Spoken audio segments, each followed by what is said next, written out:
Good evening. There are calls for more people from Black, Asian and minority ethnic communities in Oxfordshire to seek help for ongoing symptoms of Covid-19.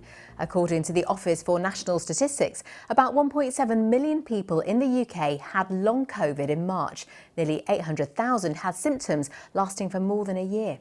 One Oxford City councillor who's been struggling with extreme tiredness herself says stigma and the fear of not being taken seriously could be deterring some people from minority groups from seeking help. Catherine Da Costa reports.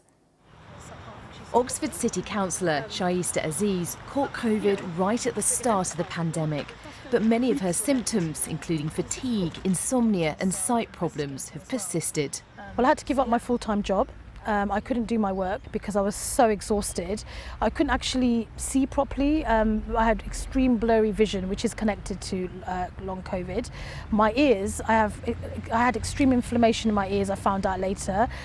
So my balance was terrible and my ears were ringing all the time.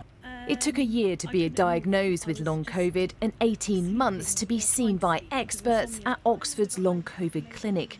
She feels lucky she's now getting support, but says many others aren't getting the help they need. I know that it's hard for people to talk about mental health, it's hard for people to talk about long Covid, particularly if you come from a minority community. There's a lot of stigma around talking about these issues. People feel a lot of pride. They also feel that they're being judged for getting Covid. I know, in fact, from people who've come to me since I've talked about these things publicly, that there's so many people who need help and they don't know where to start. Just going to take that blood sample, okay? That's it, well done. Researchers found that Black, Asian and minority ethnic communities in the UK have been disproportionately affected by Covid-19 and suffered higher rates of mortality.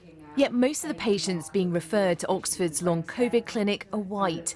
The team's now investigating why they're not seeing more people from diverse backgrounds. The reasons are unclear, whether or not it just relates to the fact that different groups are more susceptible to getting long Covid, or whether it is that certain communities are just not reaching out for the medical help and the input that they need for various different factors. And that's something that we very much need to kind of work on and identify the reasons why and help bring people in if they need the help. Senior researcher in primary care at Oxford University, Dr. Tanvi Rai, says the pandemic exacerbated existing health inequalities. For people who are from Black, Asian and minority ethnic groups, there is also a fear that their symptoms will not be believed, that if they seek help, that they will not be encouraged to by the health services, and this is based on historical experiences for themselves and members of their family where they have sought help for healthcare problems. Shaista says she's sharing her story to encourage others to talk about their symptoms and have the confidence to reach out for support. Catherine Da Costa, BBC South Today.